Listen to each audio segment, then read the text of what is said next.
اور میں یہاں آپ کے سامنے ایک بات رکھنا چاہتا ہوں، شاید آپ چونکیں بھی پریشان بھی ہو جائیں، لیکن انشاءاللہ وہ پریشانی جلدی رفع بھی ہو جائے گی۔ دیکھیے، ہمارے جو اسلاف ہیں، صحابہ کرام کے بعد ائمہ، یہ ہمارے اسلاف میں چوٹی میں ہیں۔ ان اسلاف میں، ان ائمہ میں دو بنیادی قسمیں ہیں، ایک محدثین اور ایک فقہاء۔ محدثین، ان کا کام کیا تھا؟ قرآن تو اللہ نے خود جمع کر دیا تھا، میں پہلے دن بیان کر چکا ہوں حضور کے سیرہ مبارک میں۔ حضور نے صحابہ کو اسی ترتیب سے قرآن پڑھا دیا اور سینکڑوں صحابہ نے یاد کر لیا۔ پھر جو کمی اگر رہ گئی تھی، کتابی شکل میں حضرت ابوبکر لے آئے۔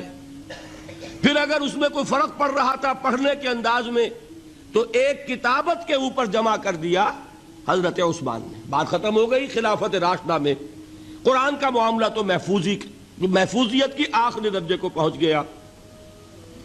اب اصل مرحلہ کیا تھا؟ حضور کے اقوال مبارک کو جمع کرنا، ان کو بھی تو سمیٹنا ہے نا۔ صحابہ ہیں، منتشر ہو گئے ہیں، کوئی صحابی کوفے چلے گئے، کوئی صحابی دمشق چلے گئے، کوئی کہیں چلے گئے، کوئی کہیں چلے گئے۔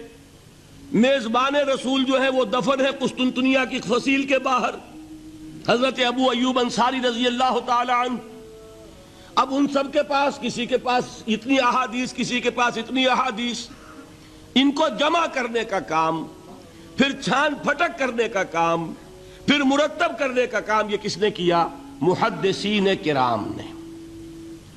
بہت بڑے محسن ہیں اس امت کے محدثین کرام، پوری زندگیاں کھپائیں۔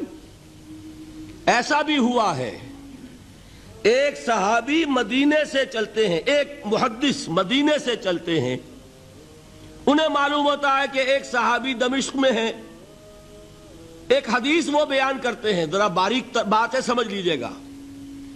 ان کو وہ حدیث معلوم تھی، لیکن وہ حدیث 3 راویوں کے راستے سے آ رہی تھی۔ ان کے پاس جو حدیث تھی وہ 2 راویوں کے حوالے سے تھی۔ اب وہ جاتے ہیں اور وہ بیت المقدس کا اور وہ دمشق کا سفر کرتے ہیں صرف اس حدیث کو سننے کے لیے، سواری سے اترتے بھی نہیں۔